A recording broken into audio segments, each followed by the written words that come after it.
আল মুজাদালা এর বাংলা সরল অনুবাদ শুরু করছি। নিশ্চয় আল্লাহ তাআলা ওই মহিলার কথা শুনেছেন যে তার স্বামীর বিষয় আপনার সাথে বাক্য বিনিময় করতেছিল এবং আল্লাহর কাছে অভিযোগ উত্থাপন করতেছিল।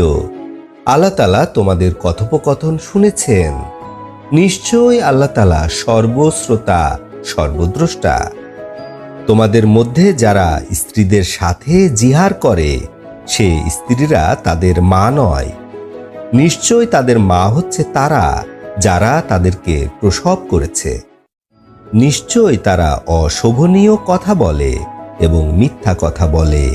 নিশ্চয় আল্লাহ তাআলা মার্জনাকারী, ক্ষমাশীল। তোমাদের মধ্যে যারা নিজ স্ত্রীদের সাথে জিহার করে অতঃপর তাদের কথা প্রত্যাহার করতে চায়, তবে একে অপরকে স্পর্শ করার পূর্বে একটা দাসমুক্ত করতে হবে। তোমাদের এই উপদেশ দেয়া হচ্ছে, তোমরা যা কিছু করো সর্ববিষয় আল্লাহ তাআলা অবগত আছেন। যে দাসমুক্ত করার ক্ষমতা রাখে না সে অনবরত 2 মাস রোজা রাখবে স্ত্রীকে স্পর্শ করার পূর্বে।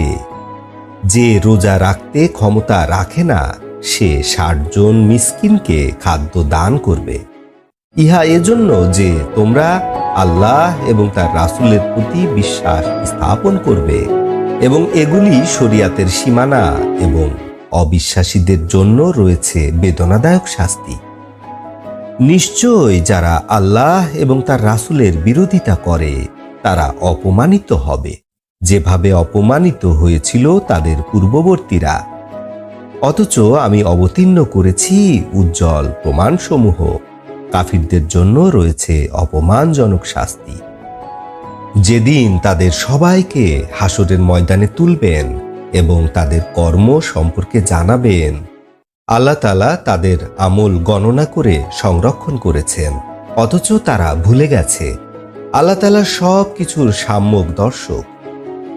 আপনি কি লক্ষ্য করেন না? নিশ্চয়ই আল্লাহ তাআলা জানেন যা কিছু আছে আকাশসমূহের মধ্যে, যা কিছু আছে জমিনের মধ্যে। 3 জনে গোপন আলাপ করে না, বরং সেখানে আল্লাহ থাকেন 4র্থ জন, এবং 5 জনে গোপন আলাপ করে না, বরং সেখানে আল্লাহ থাকেন 6ষ্ঠ।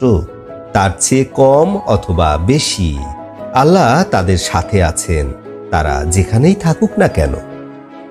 তারপর আল্লাহ তাআলা কিয়ামতের দিন তাদেরকে খবর দিবেন ওই সব কিছু সম্পর্কে যা তারা করতেছিল। আল্লাহ তাআলা সব কিছু সম্পর্কে অবগত আছেন। আপনি কি তাদের প্রতি লক্ষ্য করেন না যাদেরকে গোপন পরামর্শ করতে নিষেধ করা হয়েছে, অথচ তারা নিষিদ্ধ বিষয়ের পুনরাবৃত্তি ঘটাচ্ছে এবং তারা গোপন পরামর্শ করে পাপ কাজ সম্পর্কে, সীমা লঙ্ঘন সম্পর্কে, রাসূলের বিরোধিতা সম্পর্কে। এবং যখন তারা আপনার কাছে আসে তখন তারা আপনাকে সালাম করে এমন ভাষায় যে ভাষায় আল্লাহ তাআলা আপনাকে সালাম করেন না। অতঃপর তারা মনে মনে বলে, আল্লাহ তাআলা কেন আমাদের কথায় শাস্তি দেন না? তাদের জন্য জাহান্নাম যথেষ্ট, তথায় তারা জ্বলতে থাকবে। কত নিকৃষ্ট সে ঠিকানা। হে ঈমানদারগণ, তোমরা যখন গোপন পরামর্শ করো তখন তোমরা পাপ, সীমা লঙ্ঘন, রাসূলের বিরুদ্ধাচারণ সম্পর্কে গোপন পরামর্শ করবে না। তোমরা কল্যাণকর কাজ এবং তাকওয়া সম্পর্কে পরামর্শ করবে। তোমরা আল্লাহকে ভয় করো, যার কাছে তোমাদের সবাইকে একত্রিত করা হবে। নিশ্চয়ই গোপন পরামর্শ শয়তানের পক্ষ থেকে হয়ে থাকে। এর মাধ্যমে তারা মুমিনদেরকে দুঃখ দিতে চায়, অথচ আল্লাহর অনুমতি ছাড়া তারা মুমিনদের ক্ষতি করতে সক্ষম নয়। অতএব মুমিনরা যেন আল্লাহর উপরেই নির্ভর করে। হে ঈমানদারগণ, যখন তোমাদেরকে বলা হয় মজলিসে জায়গা প্রশস্ত করে দাও, তখন তোমরা জায়গা প্রশস্ত করে দিবে। আল্লাহ তোমাদের জন্য প্রশস্ত করে দিবেন। যখন তোমাদেরকে বলা হয় উঠে দাঁড়াও, তখন তোমরা উঠে দাঁড়াবে। মর্যাদা বাড়িয়ে দিবেন আল্লাহ তাআলা তোমাদের ঈমানদারদের এবং যাদেরকে জ্ঞান দান করা হয়েছে তাদেরকে দান করা হয়েছে বহু স্তর। আল্লাহ তাআলা তোমাদের আমল সম্পর্কে সম্যক অবগত আছেন। হে ঈমানদারগণ, তোমরা যখন রাসূলের সাথে গোপন আলাপ করতে চাও তবে গোপন আলাপের পূর্বে কিছু দান করবে, ইহা তোমাদের জন্য উত্তম ও পবিত্রতম। তোমরা যদি দান করার কিছু না পাও তবে নিশ্চয় আল্লাহ তাআলা ক্ষমাশীল, দয়াবান। তোমরা কি ভীত হয়ে পড়েছ যে রাসূলের সাথে গোপন আলাপ করার পূর্বে সাদাকা করতে হবে? অতএব যখন তোমরা পারলে না, আল্লাহ তাআলা দয়া দিয়ে তোমাদের দিকে প্রত্যাবর্তন করলেন। অতএব তোমরা সালাত আদায় করো, যাকাত প্রদান করো, আল্লাহ এবং তার রাসূলের আনুগত্য করো। আল্লাহ তাআলা সব কিছুর খবর রাখেন যা তোমরা করো। আপনি কি তাদের প্রতি লক্ষ্য করেননি যারা এমন এক জাতির সাথে বন্ধুত্ব করে যাদের উপরে আল্লাহর গজব? ওই বন্ধুত্বকারীরা তোমাদেরও নয়, তাদেরও নয়। তারা জেনে শুনে মিথ্যা শপথ করে। আল্লাহ তাআলা তাদের জন্য কঠিন শাস্তি প্রস্তুত রেখেছেন। নিশ্চয় তাদের আমল অতি মন্দ। তাদের শপথকে তারা ঢাল হিসাবে ব্যবহার করে।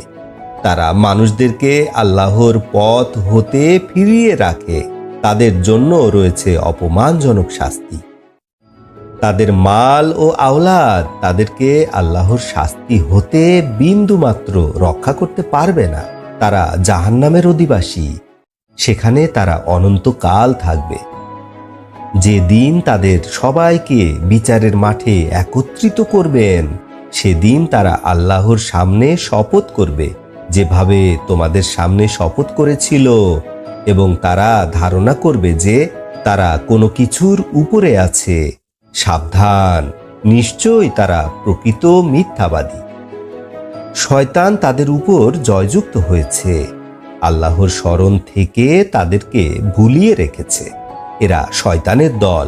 সাবধান, নিশ্চয় শয়তানের দলই হচ্ছে প্রকৃত ক্ষতিগ্রস্ত।